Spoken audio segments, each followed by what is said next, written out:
A la 1 de la madrugada, el vecino que vive al lado me llamó por teléfono totalmente alterado.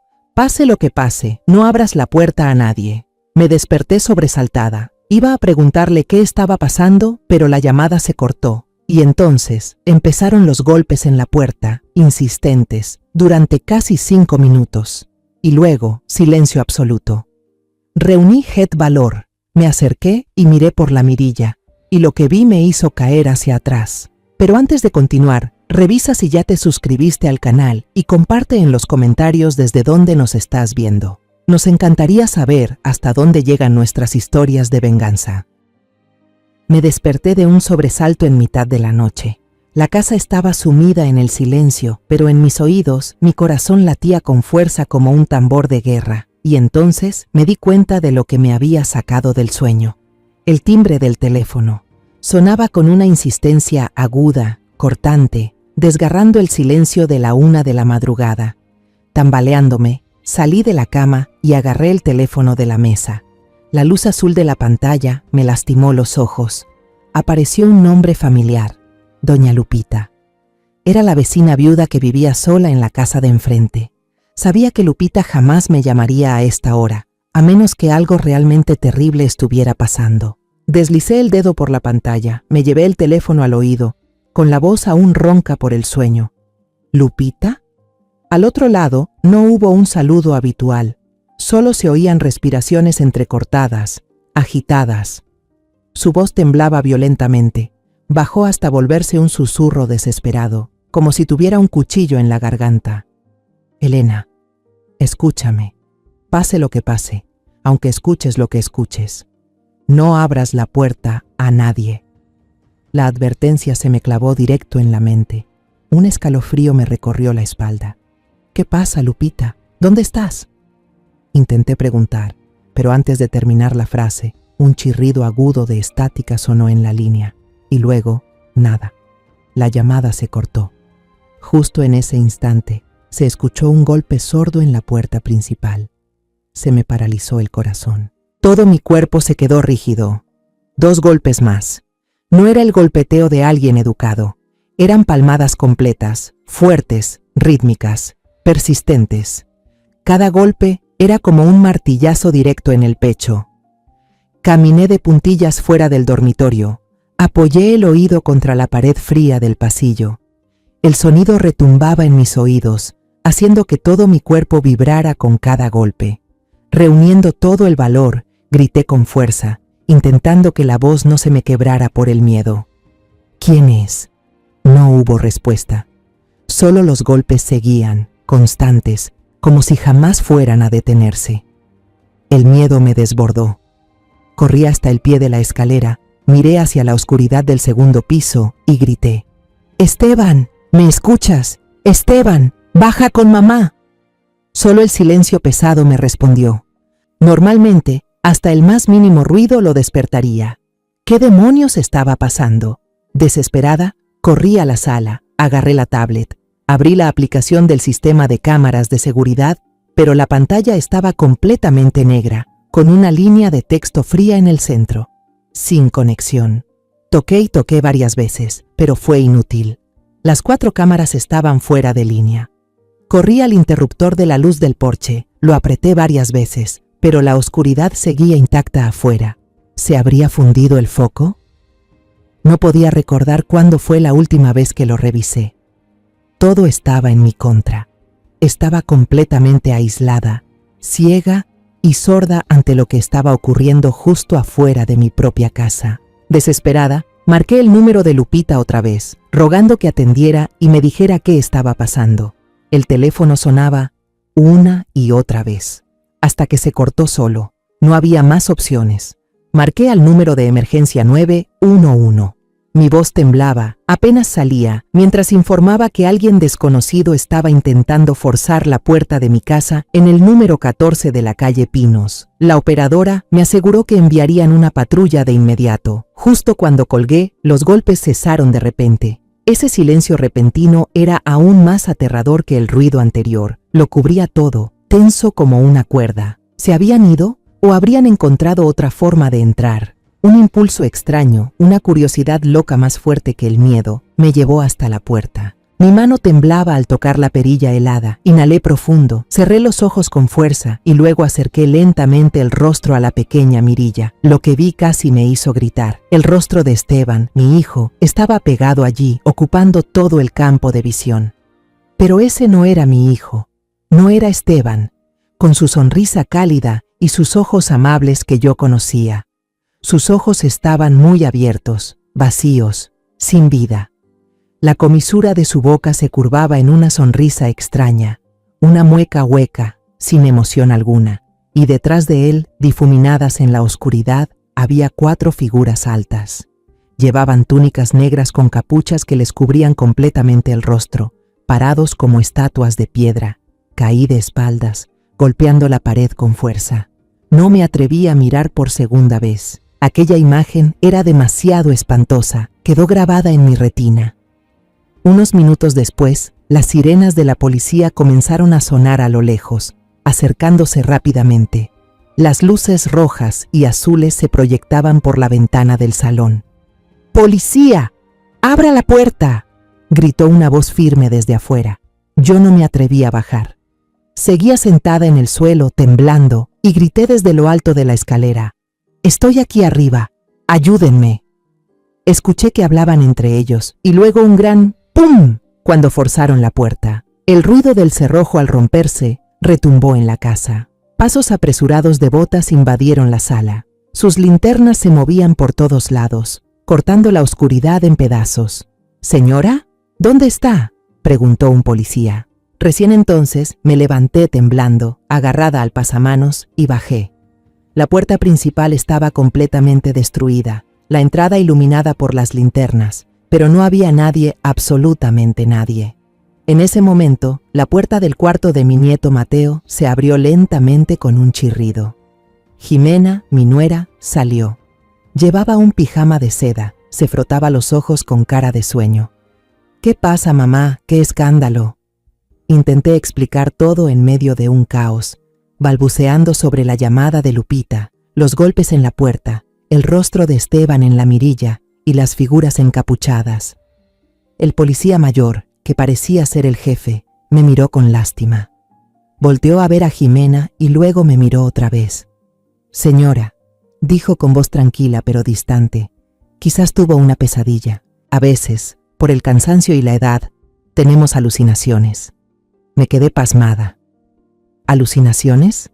Jimena asintió rápido con la cabeza.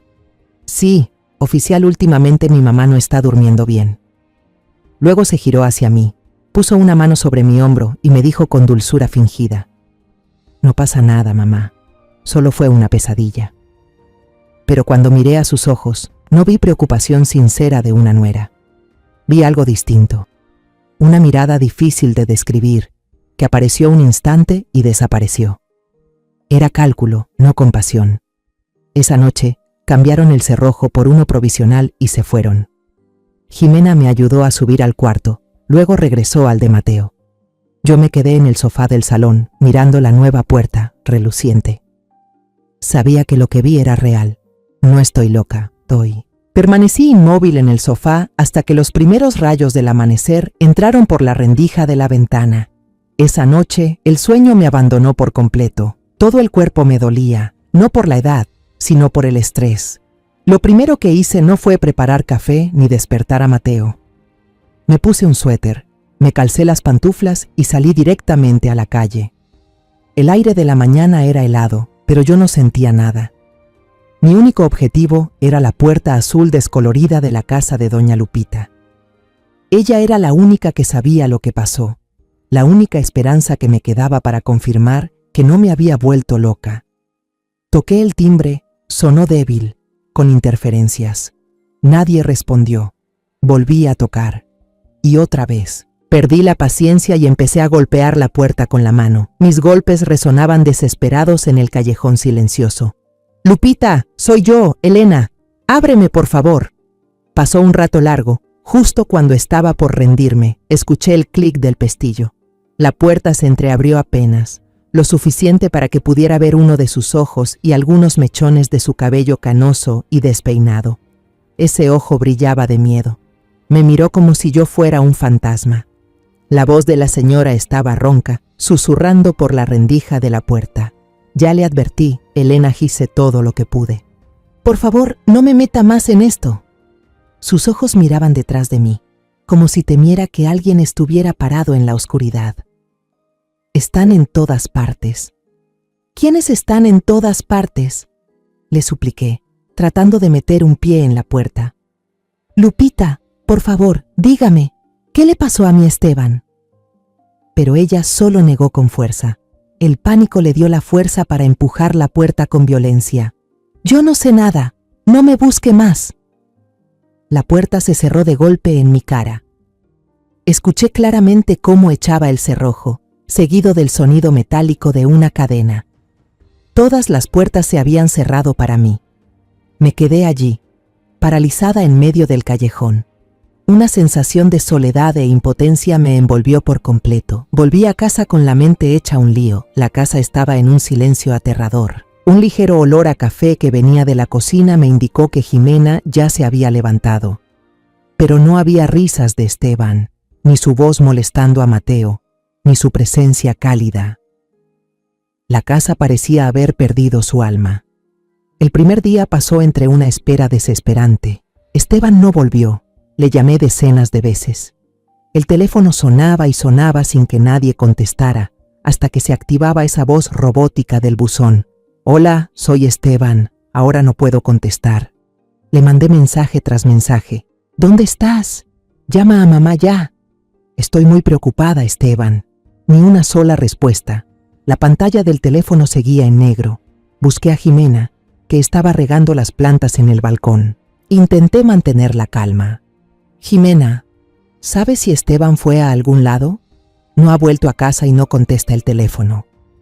Ella se volteó, mostrando una sorpresa perfectamente actuada.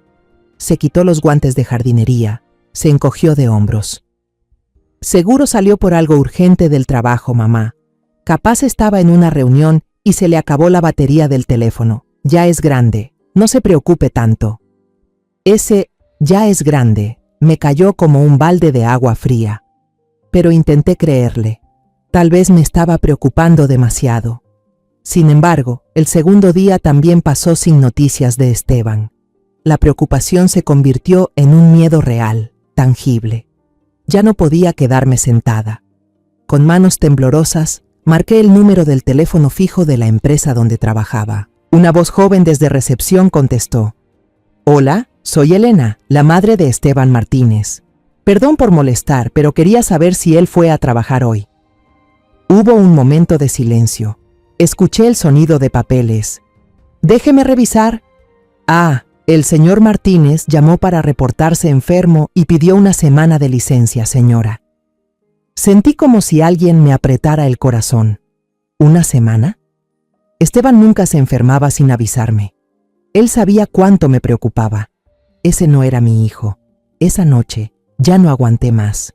Mientras Jimena lavaba los platos en la cocina, entré y me paré justo detrás de ella. Mi voz ya no tenía nada de dulce. Se volvió cortante como una navaja. Jimena, dime la verdad. ¿Dónde está Esteban? Ella se sobresaltó. Casi se le cayó un plato. Se giró, se secó las manos con el delantal, con el rostro levemente confundido.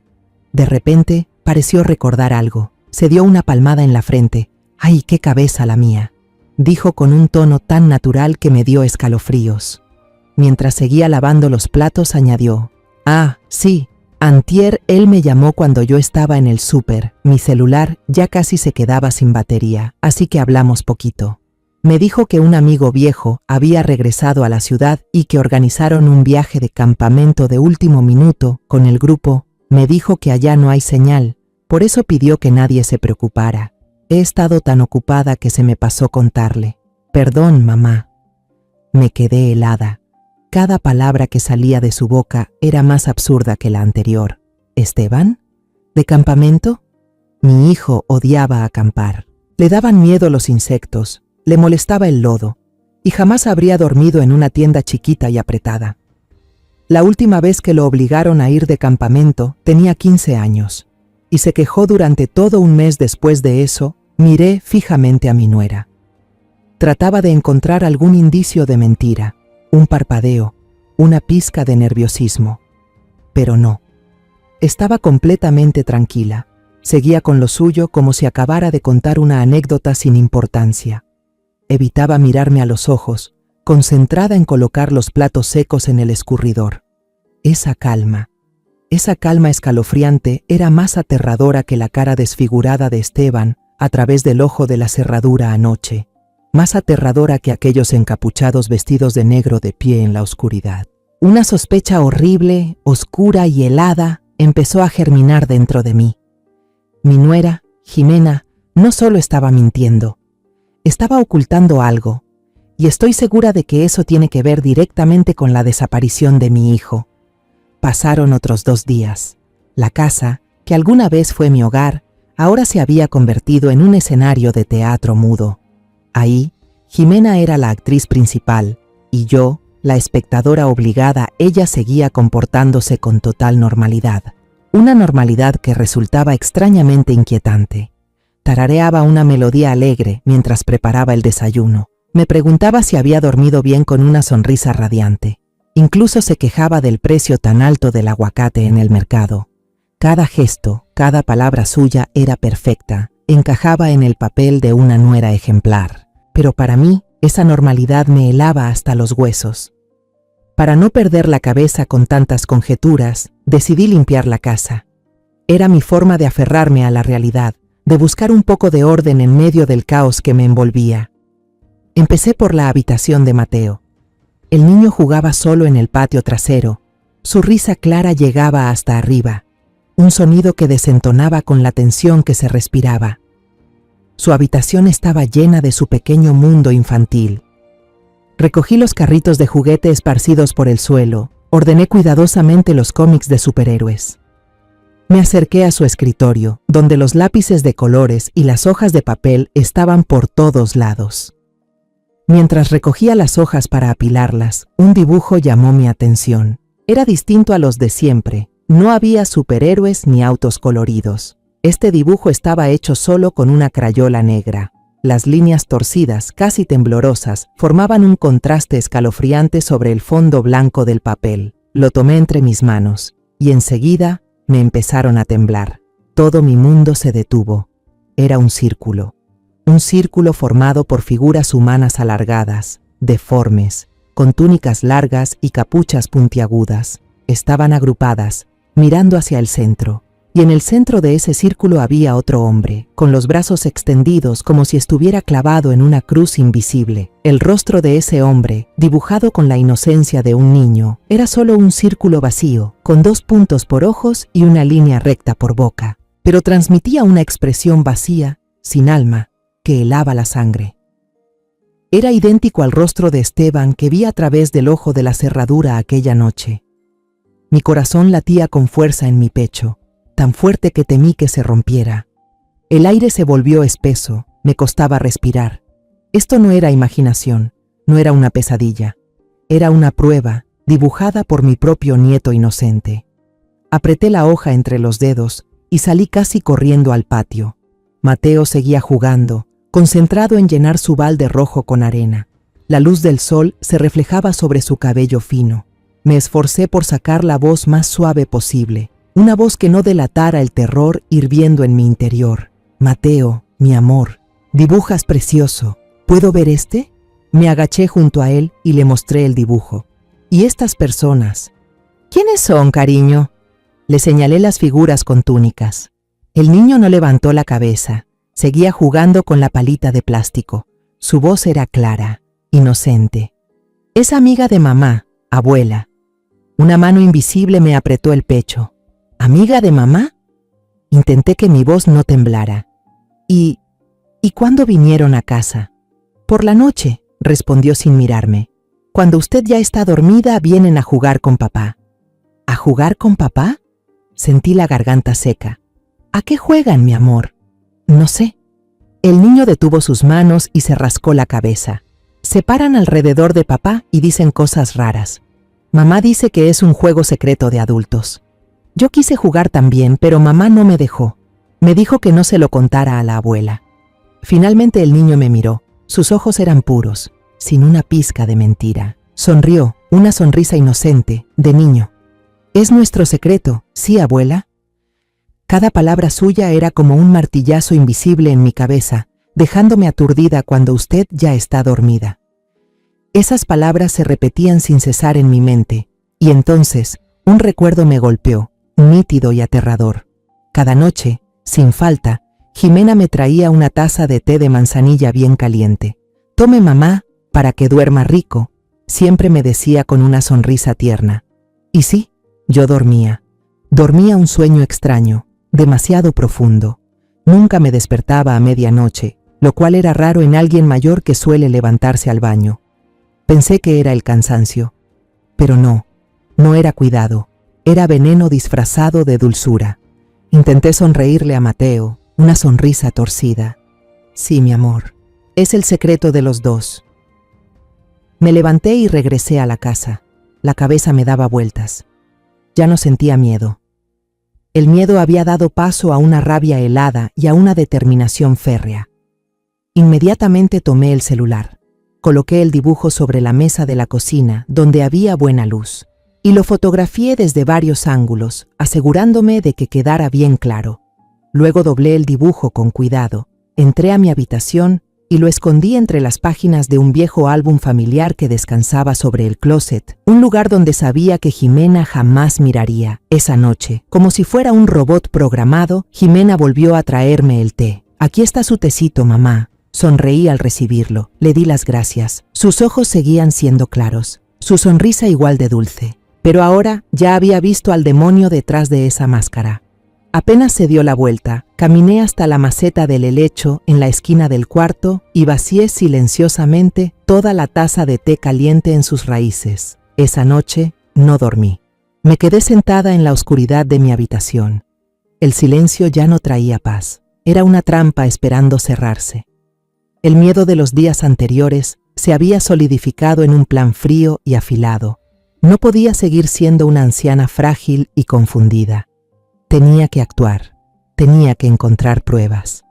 A la mañana siguiente, cuando los primeros rayos del sol tocaron el alféizar, empecé mi actuación. Al intentar bajarme de la cama, fingí que una pierna me fallaba y solté un fuerte «ay», lleno de dolor. De inmediato escuché los pasos apresurados de Jimena por el pasillo. Entró corriendo, con un rostro perfectamente preocupado. «Mamá, ¿qué pasó?» Yo estaba sentada en el borde de la cama, con una mano apretando la rodilla, el rostro fruncido como si soportara un dolor terrible.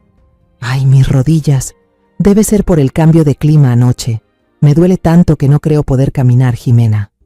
Ella lo creyó al instante. Esa mañana fui una actriz impecable. Caminé por la casa rengueando, cada paso acompañado de un leve quejido. Me quejé de no poder agacharme para tomar el control remoto, de no poder ponerme las medias sin hacer una mueca.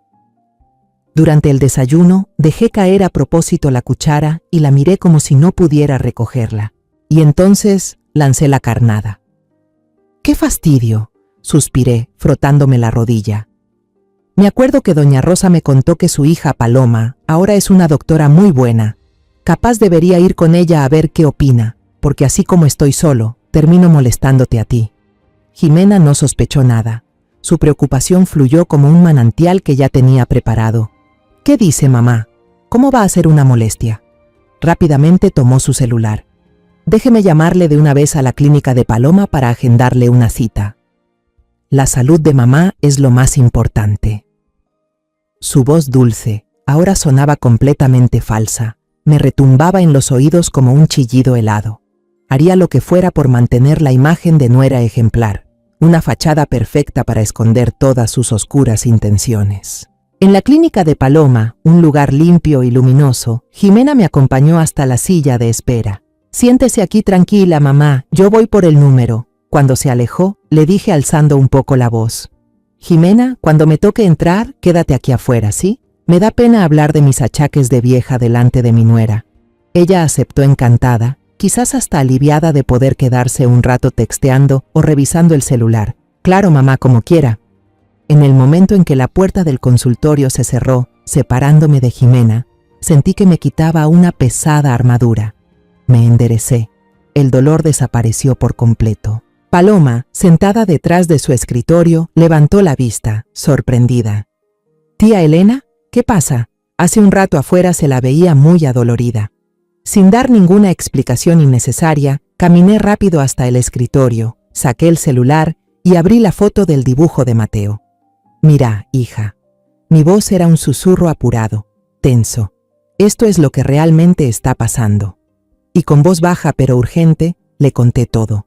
La llamada en plena madrugada, la cara vacía de Esteban, la calma espeluznante de Jimena, y por último, la infusión de manzanilla cada noche. Paloma escuchaba, y su rostro normalmente sonriente se tornó serio, firme. No pensó que estuviera loca ni exagerando. Miró profundamente mis ojos, oscuros por las noches sin dormir, y vio en ellos el horror y el dolor auténtico, y me creyó. «Necesitamos pruebas irrefutables, tía», dijo con firmeza, con el tono racional y decidido de una doctora. «Un dibujo hecho por un niño no va a convencer a la policía». Se levantó. «Voy a sacarle sangre. En el registro pondré que son pruebas comunes para revisar inflamación por artritis, pero en realidad voy a pedir un panel toxicológico completo. Detectará casi todos los sedantes conocidos si están en su sangre». Mientras tomaba la muestra, noté que su mano no temblaba ni un poco. Me transmitía una sensación extraña de seguridad. «Voy a pedir que lo hagan urgente. Tal vez esta misma tarde tengamos resultados preliminares», dijo en voz baja. «Cuando terminemos, no se regrese directo a casa. Váyase a la casa de mi mamá, doña Rosa, y espérese ahí a que yo la llame. Es más seguro». Salí de la clínica y seguí actuando como una pobre señora con dolor de articulaciones frente a Jimena. Le dije que la doctora me había sacado sangre y que debía esperar los resultados, y que mientras tanto quería pasar por la casa de doña Rosa para distraerme un rato. Las horas siguientes se sintieron eternas. Sentada en la sala de estar de Rosa, mi amiga de toda la vida, la mente me daba vueltas. Ella me apretaba la mano con fuerza, sin hacer preguntas, dándome apoyo en silencio. Cada vez que sonaba el teléfono, el corazón se me detenía, hasta que por fin llegó. Mi celular vibró y apareció el nombre de Paloma en la pantalla. Respiré hondo antes de contestar. La voz de la niña al otro lado de la línea era grave y fría, sin el más mínimo rastro del calor habitual. «Tía Elena, tenías razón». Contuve el aliento. Mis oídos zumbaban. «Encontraron en tu sangre rastros de un derivado de benzodiazepinas», continuó Paloma, con una voz monótona, como si estuviera leyendo un informe. «Es un tipo de sedante suave, pero la concentración indica que has estado expuesta de forma continua, casi a diario, durante un largo periodo de tiempo». Tartamudeé. «Eso significa…».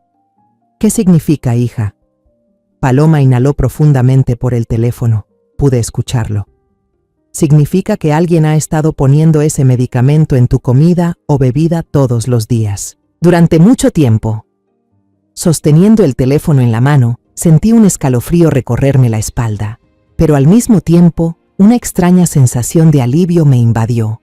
No estaba loca. Lo que vi, lo que sospeché, todo era cierto. La prueba ya no era un dibujo torpe de un niño. Corría por mis venas, imposible de negar. Hay verdades que solo hablan cuando todo se queda en silencio. Y si quieres escuchar hasta el final, quédate con historias que duelen, ¿sí? Ahora, sigamos con la historia. Rosa, mi amiga de toda la vida, con quien he compartido tantas alegrías y penas, seguía sentada frente a mí, observando con el rostro tenso cada mínima expresión en mi cara. No necesitaba preguntar, bastaba con mirar mis ojos, ya sin lágrimas, solo llenos de vacío, para entender. «Es verdad, ¿verdad, Elena?». Su voz bajó de tono, cargada de peso. Solo pude asentir con la cabeza, la garganta cerrada, incapaz de pronunciar palabra. En lugar de hablar, temblorosa, le pasé el teléfono para que viera. La pantalla aún mostraba la foto del dibujo de Mateo Rosa. Se colocó las gafas de lectura y entrecerró los ojos para mirar mejor. Deslizó el dedo por los muñecos con túnicas, las caras sin vida de las figuras en el centro, pasó una y otra vez por la imagen, hasta que de pronto se detuvo. Usó 2 dedos para ampliar un pequeño detalle en la esquina del dibujo que yo, en mi pánico, no había notado. Un símbolo garabateado que Mateo había dibujado junto a uno de los encapuchados, parecía un ojo en medio de 2 curvas en forma de luna creciente. «Dios mío», murmuró, llevándose una mano a la boca, el rostro antes sonrosado ahora pálido. Esto no puede ser». Se levantó de golpe, casi corriendo hacia el viejo librero de caoba en la esquina de la sala. Revolvió el estante inferior por un rato hasta que sacó una caja de cartón amarillenta cubierta por el polvo de los años. La colocó sobre la mesa, el golpe seco resonó contra la madera. Al abrirla, dentro había carpetas viejas, recortes de periódico amarillentos por el tiempo. Esto es lo que José guardó después de jubilarse. Los casos que nunca pudo olvidar. Pasó página por página, con las manos temblorosas. Sus ojos recorrían las letras, las fotos borrosas de las escenas del crimen. Finalmente, se detuvo en una hoja donde había un boceto policial engrapado. Era ese, un dibujo del mismo símbolo encontrado en la escena de un espeluznante caso de asesinato serial de hace muchos años. Un ojo en medio de 2 curvas, idéntico al que Mateo había dibujado.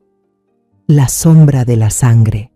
Susurró Rosa ese nombre, y sonó como una maldición. Mi esposo los persiguió por casi 10 años antes de retirarse. Decía que eran como un fantasma, que nunca dejaban rastro, solo este símbolo, y familias destruidas. Justo en ese momento, la puerta de la casa se abrió. Un hombre alto, con el cabello ya salpicado de canas, entró. Era José del Toro, el esposo de Rosa, exinspector de policía.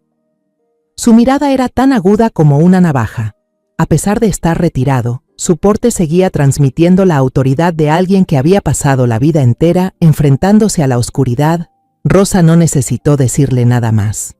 Ella solo guardó silencio y le mostró la foto en el celular junto con los resultados del examen que Paloma acababa de enviar a su correo. José revisó todo sin decir una palabra. No mostró sorpresa ni alarma. Su rostro se veía concentrado, marcado por arrugas profundas de pura atención. Caminaba de un lado a otro del cuarto, con las manos cruzadas detrás de la espalda como un depredador que olfatea a su presa. Luego se detuvo y se volvió hacia mí. «Señora Elena, le pido que me cuente todo desde el principio hasta el final. No omita ni el más mínimo detalle». Y así lo hice. Le hablé de los golpes en la puerta, del rostro sin alma de Esteban, de la tranquilidad escalofriante de Jimena, de la tacita de té de manzanilla cada noche y del miedo paralizante de la vecina Lupita. Cuando terminé, José asintió lentamente. Finalmente se detuvo y me miró directo a los ojos. En su mirada no había lástima, solo comprensión y una verdad cruda. «Señora Elena, lamento tener que decirle esto, pero su hijo ya está en manos de ellos. Jimena no es su nuera, es un lobo disfrazado de oveja», explicó con voz grave y firme. «La sombra de la sangre no es una secta común. Es una organización criminal sofisticada, que opera bajo el disfraz de una religión. Se enfocan en familias con algo de dinero, gente vulnerable emocional o psicológicamente, introducen a uno de los suyos, como hizo Jimena con su hijo. Su gente se infiltra, gana confianza, se vuelve indispensable para la familia, y luego, lentamente, envenenan a la víctima con drogas alucinógenas y sedantes en dosis bajas. Les lavan el cerebro, les hacen creer en doctrinas absurdas sobre purificación y entrega, y luego logran que firmen documentos para transferirles propiedades, casas, incluso personas cercanas. Los rituales que Mateo vio en realidad eran sesiones de lavado de cerebro colectivo. Entonces, ¿mi Esteban? Mi voz se quebró. Sentí el corazón hecho trizas. Es muy probable que el muchacho esté en uno de sus escondites, siendo purificado para prepararlo para algún tipo de ceremonia de entrega, dijo José con voz firme, sin titubeos. Llevamos años siguiéndoles el rastro, pero son astutos, cambian de ubicación constantemente y no dejan huellas. Pero esta vez es distinto. Esta vez tenemos un ojo dentro de su red. Se acercó y puso una mano firme sobre mi hombro. Su mirada era seria y llena de determinación. Señora Elena, sé que esto es demasiado para usted. Está asustada y tiene todo el derecho a estarlo. Pero si tiene el valor, usted es la clave para derribar a toda esta organización y salvar a su hijo. Es la única persona que puede acercarse a Jimena sin levantar sospechas. Apretó suavemente mi hombro. ¿Está dispuesta a colaborar? En ese instante, ocurrió algo extraño. Todo el miedo, la confusión y la impotencia que había acumulado en estos días desaparecieron. No se esfumaron, se fundieron, se forjaron en el fuego del odio y del amor de una madre, transformándose en un arma fría y sólida. Ya no era la vieja Elena débil. Era una madre en busca de su hijo. Levanté la cabeza, miré al exinspector de policía directo a los ojos y asentí con firmeza. ¿Qué tengo que hacer? Esa noche no regresé a casa. José me pidió quedarme, y la sala cálida de Rosa se convirtió de pronto en un centro de operaciones. José llamó a algunos de sus antiguos compañeros, policías retirados pero aún agudos y leales. Se sentaron alrededor de la mesa de café, el humo del cigarro mezclándose con la luz cálida, y sus voces graves y firmes se alzaban sobre un mapa de la ciudad. Yo me senté allí, una anciana con un suéter gastado, desentonando entre esos hombres con alma de guerreros. Pero por dentro, una extraña calma comenzó a nacer. Ya no estaba sola en esta batalla. A la mañana siguiente, antes de que saliera el sol y antes de que Jimena se despertara, ya había regresado en silencio. Me volví a poner no solo el suéter viejo, sino también el papel de una madre anciana y enferma. Volví a cojear, a quejarme del dolor de articulaciones. Cuando Jimena preguntó por los resultados del examen médico, le mentí con fluidez, una habilidad que ni yo sabía que tenía. La doctora Paloma dijo que los indicadores de salud de mamá están un poco raros, dije mientras me frotaba la rodilla. Ella me sacó sangre para hacer análisis más detallados, pero los resultados tardarán unos días. Mientras tanto me dijo que tengo que descansar absolutamente. Ella se mostró muy comprensiva, incluso contenta de que ya no insistiera en salir. Sí, mamá, descanse tranquila. Déjeme a mí encargarme de todo. Tal como lo planeamos, mientras Jimena salía al mercado, sonó el timbre. Un hombre joven, con uniforme de la empresa de telecomunicaciones, estaba en la puerta. «Buenos días, señora», dijo fuerte y claro, lo suficiente para que la vecina curiosa pudiera escuchar. La empresa está ofreciendo un programa gratuito de revisión y mejora de la conexión de Internet para los hogares del vecindario. Él era el enviado de José. En solo 15 minutos, mientras yo fingía preparar agua caliente, él se movió con rapidez y profesionalismo. Ojos de cámara diminutos y dispositivos de grabación sensibles fueron instalados en secreto en todos los puntos clave. Dentro del reloj de pared en la sala, detrás del cuadro del pasillo, debajo de la mesa del comedor en la cocina. Y especialmente, una cámara disfrazada con habilidad en un pequeño adorno, apuntando directamente a la maceta de helecho donde yo solía tirar el té. Él no dijo mucho, solo me dio una discreta inclinación de cabeza antes de marcharse. Mi casa ahora se había convertido en una trampa vigilada las 24 horas. El siguiente asunto era Mateo. «El niño no puede quedarse aquí», me dijo José anoche, con voz firme. «Es un testigo. Es demasiado peligroso que esté cerca de Jimena y su seguridad es lo primero». Rosa se encargó de resolver esto a la perfección. Llamó a Jimena con tono alegre y animado. «Hola Jimena, soy yo. Escucha, este fin de semana voy a organizar un campamento de verano especial para los nietos en la finca de unos amigos en la sierra. El aire es puro, hay caballos, hay un arroyo, va a estar muy divertido. Quería invitar también a Mateo para que tenga compañía, ¿te parece bien?» Tal como predijo José, Jimena, quizás deseando tener las manos libres para ejecutar su propio plan, aceptó de inmediato sin pensarlo 2 veces. «Ay, eso está perfecto. Muchas gracias, de verdad». El niño ya estaba medio aburrido de estar encerrado en casa. Por la tarde, preparé personalmente la ropa de Mateo en su mochila con forma de dinosaurio. Al cerrar el cierre, lo abracé fuerte. Aspiré el aroma de su shampoo infantil, ese olor inocente y limpio. Le susurré al oído, con voz seria pero llena de cariño. Mateo, escucha bien lo que dice la abuela. Allá tienes que portarte bien, ¿sí? Pero recuerda, no le digas nada a tu mamá sobre el cuadro ni sobre los amigos de negro que tiene. ¿Entendido? Ese sigue siendo nuestro secreto, ¿de acuerdo?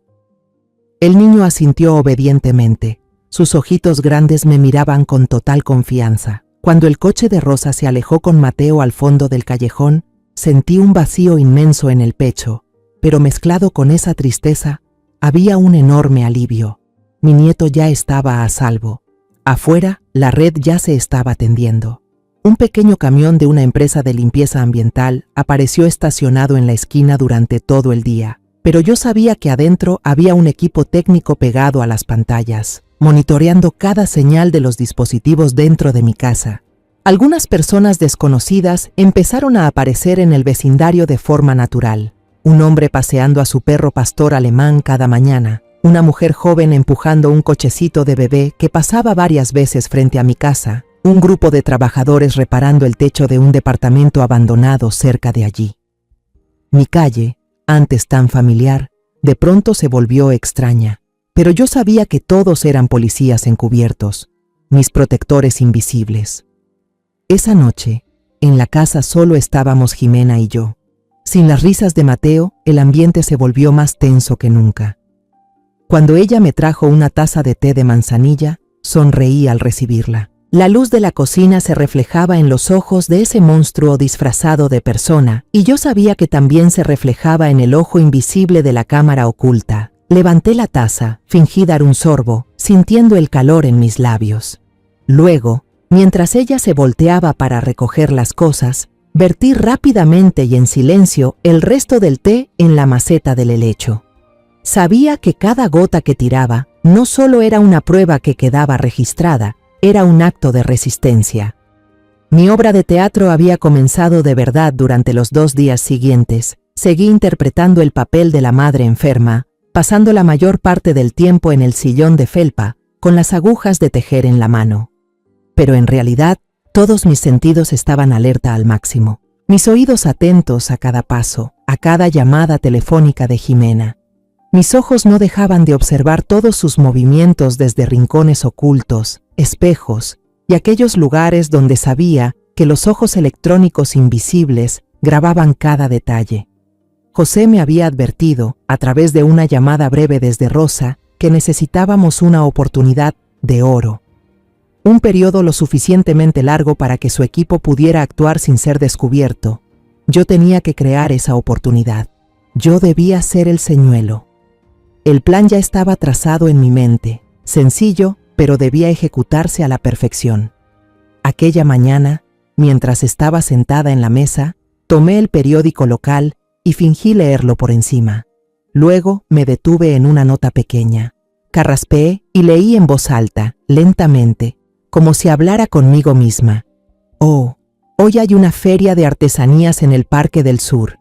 ¡Qué cosas tan bonitas! Lástima que con estas piernas no pueda ir a ningún lado. Terminé con un suspiro melancólico y dejé el periódico sobre la mesa con gesto de tristeza. Jimena, que estaba limpiando la cocina, se giró al escucharme. Sus ojos brillaron por un instante con lo que intuí era un cálculo, pero lo disimuló rápidamente con una sonrisa amable. Si quiere ir, yo la puedo llevar. Caminamos despacio, y si se cansa, descansamos. Estar encerrada en casa todo el tiempo no le hace bien.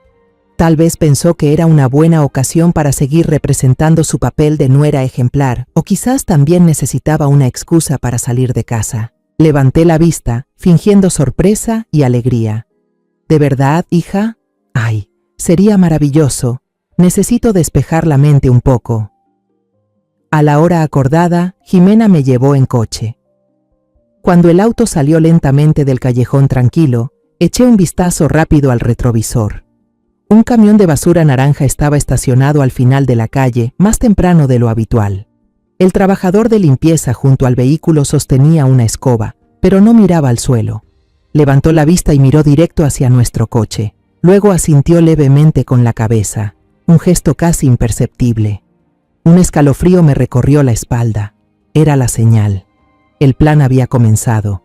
En la feria, me transformé en la anciana más quisquillosa y curiosa del lugar. Me detuve en cada puesto, desde cerámicas, bordados, hasta joyería de plata hecha a mano. Tomaba cada objeto, lo examinaba con detalle, preguntaba de todo sobre su origen, sobre cómo lo habían hecho. Aunque no me importara en absoluto, Jimena empezó a impacientarse, pero no tuvo más opción que seguir sonriendo y esperar. Tras casi una hora, insistí en sentarme a descansar en un pequeño local de bebidas. Pedí un licuado de fresa y lo bebí muy despacio, sorbo a sorbo, como si fuera el mejor elixir del mundo. Yo sabía que cada minuto que mantenía a Jimena ocupada era un minuto valioso para el equipo de José en casa. Casi 2 horas después, cuando Jimena ya no podía ocultar su nerviosismo, acepté volver. En el camino de regreso, guardé silencio, con el corazón latiendo a 1000 por hora. ¿Habrán encontrado algo? ¿Habrá salido todo bien? Cuando llegamos, todo estaba tan tranquilo como cuando salimos. No había ni una señal de allanamiento. Los platos seguían en el fregadero, el trapo de cocina colgado en el borde. El equipo de José había sido demasiado profesional. Esa noche, después de tirar nuevamente la taza de té en la maceta de helecho, recibí un mensaje de un número desconocido. Nos vemos en el mismo lugar de siempre. Esperé a que Jimena entrara a su cuarto. Luego me puse el abrigo y salí, diciendo que necesitaba caminar un poco para estirar las piernas. Di una vuelta larga antes de desviarme hacia la casa de Rosa. José ya me esperaba en la sala. Su rostro estaba tenso, pero en sus ojos brillaba una expresión de triunfo imposible de ocultar. «Lo encontramos», dijo apenas me senté, sin saludo alguno. Puso sobre la mesa un objeto cuidadosamente envuelto en una bolsa de evidencias de la policía. A través del plástico pude ver que era una libreta pequeña, con tapa de cuero marrón oscuro y las esquinas gastadas. Estaba muy bien escondida, explicó José, debajo de una tabla floja del suelo, justo bajo la cama de Jimena, un lugar que solo alguien que duerme en esa habitación podría conocer. Señaló la tapa del cuaderno. Tenía un símbolo grabado, un ojo entre 2 formas de media luna. José se puso los guantes con cuidado y empezó a pasar las páginas lentamente. Dentro había líneas escritas a mano con tinta roja, llenas de símbolos extraños, fechas y nombres. Algunas páginas describían fórmulas de hierbas y sustancias químicas. Me estremecí al darme cuenta de que quizás ahí estaba la receta de la sustancia que me había dado de beber. También había una lista de anfitriones ya ofrecidos, con una estimación de sus bienes. Eran nombres que no conocía, familias ajenas a mí, pero en ese momento sentí una conexión trágica con ellos. Pero fue la última página la que me dejó paralizada. Bajo un título escrito en mayúsculas de manera macabra, Ritual final de purificación, había una línea escrita con letra clara y ordenada. Ofrenda, Esteban Martínez. Hora, 00, noche de luna llena, viernes 1 de diciembre. Lugar, La Quebrada. La sangre se me heló. Miré el calendario colgado en casa de Rosa. Hoy es miércoles. Solo tenemos 2 días. 2 días para salvar a mi hijo de un ritual de sacrificio espeluznante. ¿Dónde queda La Quebrada?, pregunté con voz temblorosa, sin reconocerme a mí misma. Es un cañón viejo a las afueras de la ciudad, donde había una mina abandonada desde hace años, respondió José con tono firme. Un lugar perfecto para hacer cosas turbias sin que nadie se entere. Me miró con determinación, pero también con una compasión profunda. Ahora lo tenemos todo, la hora, el lugar y una prueba irrefutable. Su actuación nos dio la llave de todo esto. Hizo una pausa y luego dijo, cada palabra como un martillazo: es hora de bajar el telón, señora. El viernes por la noche, bajo la luna llena, el aire en la casa era tan espeso que casi se podía tocar. Jimena parecía más inquieta de lo normal. No paraba de mirar el reloj de pared, retorciendo el borde de su blusa con los dedos, y de vez en cuando, espiando por la ventana como si esperara algo, ya no tarareaba mientras cocinaba. La casa estaba inquietantemente silenciosa. A las 9 en punto, como siempre, me trajo una taza de té de manzanilla, pero esta vez no la dejó sobre la mesa y se fue. Se quedó ahí, observándome. Tómese el té temprano y descanse, mamá. Hoy se ve un poco cansada. Su voz tenía algo distinto, una urgencia disimulada. Recibí la taza de té, mis manos ancianas completamente firmes. La miré directo a los ojos, intentando esbozar una última sonrisa. Una sonrisa que pusiera fin a esta trágica obra de teatro. Gracias, hija. Acerqué la taza a los labios. Fingí dar un sorbo, dejando que el aroma familiar de manzanilla, ese olor a traición, me invadiera las fosas nasales. Luego, mientras ella se daba la vuelta, repetí el gesto que ya se había vuelto costumbre. Vacié el resto en la maceta del helecho. Esta vez, el olor a sedante en el aire parecía más fuerte. Pero no me dio sueño, al contrario, me sentí más despierta que nunca. Subí a mi habitación, fingí bostezar, le deseé buenas noches y apagué la luz. Pero no dormí. Me senté en la cama, en la oscuridad, con los oídos bien atentos a cualquier sonido, por más mínimo que fuera. Mi corazón latía con fuerza, no por miedo, sino por expectativa. A las 11 en punto, escuché un crujido en el piso de abajo. Entrecerré los ojos y miré por la rendija de la puerta del dormitorio. Una silueta se movía. Jimena, vestida de negro de pies a cabeza, se deslizaba en silencio hacia la puerta principal.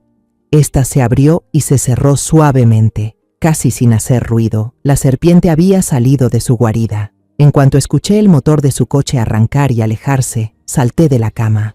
No perdí tiempo en cambiarme de ropa. Bajé corriendo con mi pijama de franela. Entorné la puerta y me deslicé al aire helado de la noche. Un sedán oscuro, sin luces delanteras encendidas, apareció desde la esquina y se detuvo justo frente a mí. La puerta trasera se abrió. José estaba al volante, su rostro en la penumbra parecía tallado en piedra. «Suba, doña Elena». Seguimos el coche de Jimena a una distancia prudente, guiándonos solo por el resplandor rojo de sus luces traseras. Salimos del vecindario iluminado y tomamos la autopista, hasta que de repente giró hacia un camino de tierra estrecho, lleno de baches, que cruzaba campos oscuros y desolados en las afueras. El coche daba saltos constantes, pero yo no sentía nada, mis ojos clavados en ese punto rojo que se alejaba. Finalmente, ese punto se detuvo. El vehículo se estacionó frente a un barranco profundo, completamente a oscuras. La quebrada. Más adelante, un sendero conducía a un conjunto de casas viejas y destartaladas, como una antigua estación minera embrujada. Pero esta noche, una de esas casas resplandecía con la luz roja de las velas, proyectando sobre las rocas sombras deformes, fantasmales, que danzaban. José apagó el motor y nos ocultamos tras unos arbustos. Me entregó unos binoculares a través de los cristales aumentados. Mis manos comenzaron a temblar al ver la escena abajo. Más de 20 personas con túnicas negras formaban un gran círculo en el patio. En el centro, atado a un poste de madera carcomida, estaba Esteban, mi hijo, vestido con una delgada prenda blanca, la cabeza caída sobre el pecho, parecía una figura vacía, un cuerpo sin alma. Jimena se acercó y se unió en silencio al círculo. Uno de ellos, que parecía el líder, llevaba una capucha más alta que las demás y empezó a murmurar conjuros extraños, su voz retumbando en la noche con un tono escalofriante. Inhumano, José tomó el radio. Todos los equipos en posición, esperen mi señal. Luego me miró, su voz grave y firme. ¿Está lista? Asentí, apretando mis manos con tanta fuerza que se me pusieron blancas. Ya no sentía nada más que una rabia hirviente. Abajo, el líder levantó un puñal brillante bajo la luz de las velas. La hoja reflejaba la luna llena, fría y mortal. Comenzó a acercarse a Esteban. En ese instante, José gritó al radio, su voz desgarrando la noche. ¡Ahora! De inmediato, la oscuridad se rompió con luces y estruendos. Los potentes reflectores de los autos policiales ocultos se encendieron al mismo tiempo, iluminando la zona del ritual como si fuera un escenario cegador. Las sirenas aullaron desde todos los rincones, fuertes y ensordecedoras. ¡Policía! Todos con las manos arriba. Los encapuchados, esas sombras de la noche, se dispersaron como hormigas tras el derrumbe de su nido bajo aquella luz brutal. gritaban, tropezaban entre sí. Policías uniformados y agentes encubiertos irrumpieron desde cada rincón. Jimena fue derribada por 2 agentes justo cuando intentaba trepar la cerca de alambre de púas en la parte trasera. El cuchillo ceremonial del sacerdote cayó al suelo haciendo un ruido metálico. Yo no presté atención a nada más. Abrí la puerta del coche, bajé corriendo por el camino de tierra y piedras, sin pensar en el pijama, ni en los pies descalzos que se lastimaban con cada paso. Todo mi ser solo buscaba esa silueta blanca en medio del cerco. Corrí hacia Esteban y con manos temblorosas desaté las cuerdas ásperas que lo mantenían amarrado. Abracé su cuerpo delgado, sentí su temblor. Esteban, soy mamá. ¿Estás bien, hijo? Lentamente levantó la cabeza y me miró fijamente. Tenía los ojos nublados, vacíos. Pasó un largo rato antes de que parpadeara, y luego volvió a parpadear, como si despertara de una pesadilla larga y terrible. Una lágrima resbaló por su mejilla hundida. «¿Mamá?», susurró, con una voz débil y rota. Pero fue el sonido más hermoso que he escuchado en toda mi vida. La redada había sido un éxito. La noche de horror, al fin, había terminado. La noche de horror en la quebrada dio paso a la luz pálida y fría de los fluorescentes en la estación de policía. Estaba sentada en una sala de observación pequeña, separada del mundo por un vidrio polarizado. Al otro lado, en la sala de interrogatorios, uno de los miembros clave de la secta, un hombre delgado con ojos desquiciados, relataba todo. José estaba sentado a mi lado, en silencio. Su presencia era como un ancla firme en medio de la tormenta emocional que me sacudía. Cada confesión de ese hombre era una pieza de un rompecabezas escalofriante, y al unirse todas, el panorama era aún más cruel de lo que había imaginado. Resultó que su plan original era llevar a cabo el ritual de purificación final para Esteban en mi propia casa, en su habitación. Ya habían hecho varios ensayos en noches anteriores, cuando yo caía en un sueño profundo por culpa del té de Jimena. Eso era lo que Mateo había visto y dibujado, esos juegos secretos de adultos. Querían convertir nuestro hogar en un altar de sacrificio. Sin embargo, aunque ya me habían neutralizado con somníferos, seguían sintiéndose inseguros. Nuestra casa estaba en una zona residencial muy poblada, con vecinos alrededor. Un ruido extraño o una luz fuera de lugar podía levantar sospechas, especialmente considerando que ya habían estado en la mira de la policía antes. Así que, en el último minuto, decidieron trasladar a Esteban a un escondite más seguro y aislado en la quebrada. Pero en esa primera noche fatídica, ocurrió algo inesperado. Mateo tuvo una fiebre muy alta. Jimena, en su rol de madre perfecta, no podía irse sin levantar sospechas. El plan se retrasó. Los miembros de la secta, desesperados y sin poder contactar a Jimena, decidieron arriesgarse y regresar con Esteban al vecindario. No pensaban entrar a la casa, solo hacerle una señal para saber qué estaba pasando. Y fue entonces cuando doña Lupita, con su insomnio de la vejez, miró por la ventana y presenció la escena espantosa. Un grupo de encapuchados arrastrando por la calle a un Esteban con la mirada perdida. Se asustó muchísimo y me llamó de inmediato. Entonces, cuando miré por la mirilla, el que estaba pegado a ella no era Esteban.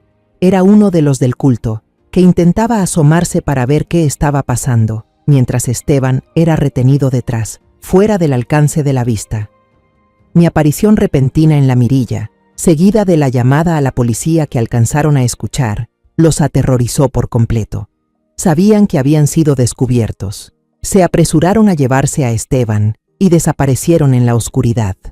Jimena, por su parte, después de bajarle la fiebre a Mateo, siguió representando su obra de teatro a la perfección. Lo negó todo.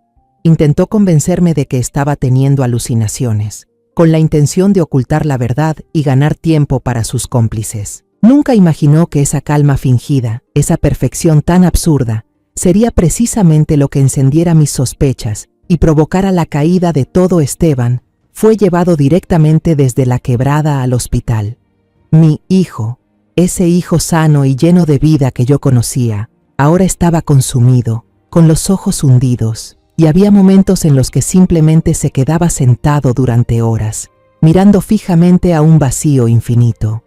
El psicólogo dijo que había sufrido un shock severo y un daño psicológico grave a causa de las altas dosis de drogas alucinógenas que le inyectaron. El proceso de recuperación no sería rápido, sería muy difícil. Pero luego me miró, con una expresión llena de empatía. Lo afortunado, dijo el doctor, es que el amor de madre lo trajo de regreso justo a tiempo. Todavía tiene conciencia. En el fondo, aún siente. Todavía hay esperanza. Unos meses después, cuando el tiempo que parecía haberse detenido comenzó a avanzar de nuevo, tuvo lugar el juicio. Todo el barrio estaba alborotado. Mi casa, que alguna vez fue un hogar tranquilo, se convirtió en el foco de atención de los medios. Jimena, junto con otros 8 líderes de la sombra de la sangre, se sentaban en el banquillo de los acusados.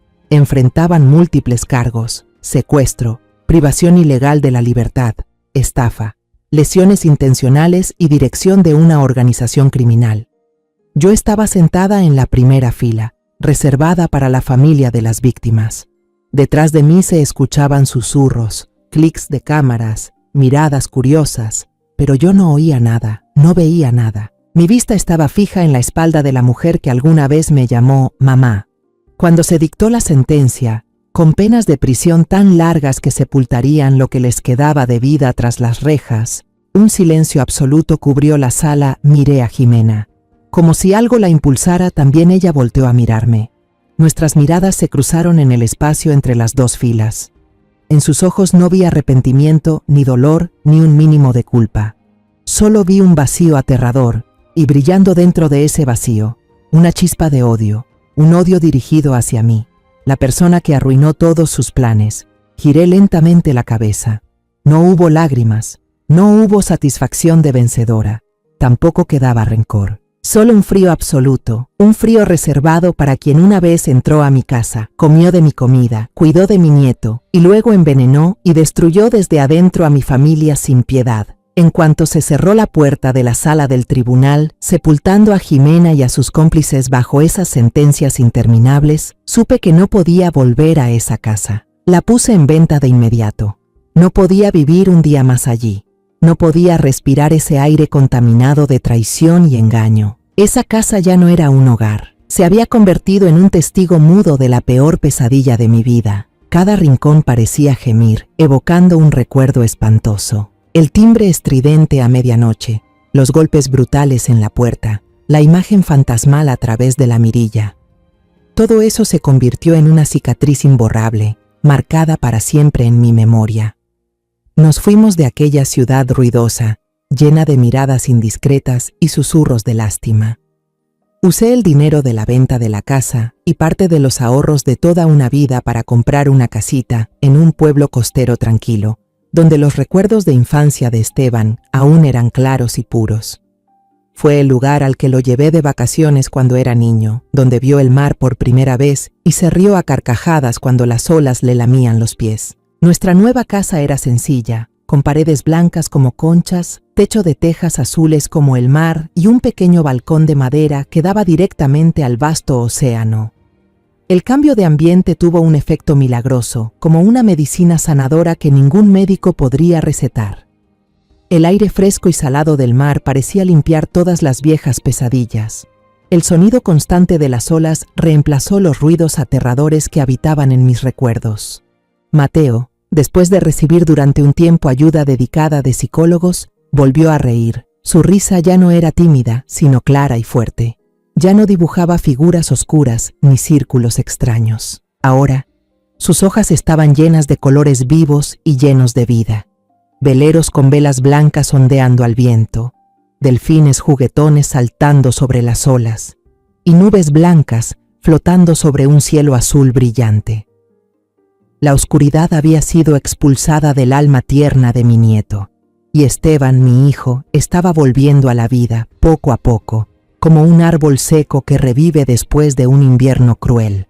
Al principio no hablaba mucho, estaba en silencio, pero actuaba. Pasaba todo el día removiendo la tierra, transformando el patio trasero reseco en un pequeño jardín con hierbas aromáticas y hileras de margaritas silvestres. Sus manos, acostumbradas al teclado, ahora estaban ásperas de tanto usar la pala y el azadón. Empezó a leer de nuevo, pero no libros de economía aburridos, sino novelas sobre el mar, sobre viajes a tierras lejanas. A veces, salía a pescar con los viejos pescadores del pueblo. Su piel se tostó por el sol y el viento marino, pero en sus ojos, aquella mirada vacía que antes tenía ya no estaba. La vida había vuelto. A veces, los fines de semana, Rosa y José venían en auto a visitarnos. Nos sentábamos en la terraza, tomábamos té y mirábamos el atardecer caer sobre el mar. ¿Sabes una cosa, Elena?, me dijo José una vez, con la mirada perdida en el horizonte. Gracias al cuaderno que encontraron en tu casa y a los testimonios de esa gente, la policía logró desmantelar muchas otras ramas de la secta. Muchas familias más se salvaron de vivir una tragedia como la tuya. Sus palabras aliviaron un poco el peso en mi pecho. Al menos el dolor de mi familia había servido para algo. Había encendido una luz de advertencia para otros. Cada mañana me levanto muy temprano, antes de que salga el sol. Ya no le tengo miedo a la oscuridad. Ya no salto ante los ruidos de la noche. Camino descalza hacia el pequeño jardín de Esteban y recojo con mis propias manos las hojitas frescas de menta aún cubiertas de rocío. Preparo una tetera de té, ya no de esa manzanilla envenenada de los días pasados, ese té de engaños y traiciones. Este es mi té. El té de un nuevo comienzo, con el sabor fresco de la tierra y el esfuerzo de mi hijo. Me sirvo una taza, la llevo al balcón y me quedo en silencio, contemplando lo que tengo frente a mí. Sobre la arena dorada, Esteban y Mateo están construyendo juntos un castillo. La risa clara de Mateo se mezcla con el murmullo de las olas, creando una sinfonía de paz. Esteban le enseña a su hijo cómo hacer las torres, con una sonrisa tranquila que ha vuelto a su rostro. El sonido de los golpes a la puerta a la 1 de la mañana será para siempre parte de mi pasado, una pesadilla de la que logré sobrevivir. Esa cicatriz nunca desaparecerá por completo, pero ahora, al ver a mi hijo y a mi nieto a salvo, bajo la luz brillante del amanecer, rodeados de amor y del sonido suave de las olas del mar, sé que esa pesadilla no logró vencer. No pudo arrebatarme lo más valioso que tengo. Encontramos nuestro propio amanecer. Yo crucé el infierno y sobreviví para contar mi historia, no como una víctima, sino como una madre que no se rindió. Llegué a dudar de mi propia memoria. Fui tildada de paranoica. Estuve sola, entre lobos disfrazados de familia. Pero fue el instinto de madre y la fe en la verdad lo que me guió paso a paso a través de la oscuridad. Quiero hablarle a todas esas personas que están aguantando en silencio, que están siendo manipuladas dentro de su propio hogar. No dejen de cuestionar, no permitan que una paz falsa les nuble la razón y nunca pierdan su propia voz. El mejor villano es aquel que sabe actuar como la buena persona perfecta. Confíen en su intuición. Y si algún día sienten que todo a su alrededor está demasiado callado, demasiado en orden, demasiado perfecto, tal vez ese sea el momento de empezar a escucharse de nuevo, porque a veces el silencio es la voz más fuerte de la verdad. Los nombres y lugares en esta historia han sido modificados para proteger la identidad de quienes estuvieron involucrados. No compartimos esto para juzgar, sino con la esperanza de que alguien escuche y se detenga a reflexionar. ¿Cuántas madres están soportando en silencio dentro de su propia casa? De verdad me pregunto, si tú estuvieras en mi lugar, ¿qué harías? ¿Elegirías callar para mantener la paz? ¿O te atreverías a enfrentarlo todo para recuperar tu voz? Quiero saber tu opinión sobre esta historia de historias que duelen, o cualquier sugerencia que tengas para que podamos mejorar nuestro contenido. Dios siempre bendice, y yo creo firmemente que el valor nos llevará a días mejores. Por ahora, en la pantalla final te dejaré 2 de las historias más queridas del canal. Estoy segura de que te van a sorprender. Gracias por haberte quedado conmigo hasta este momento.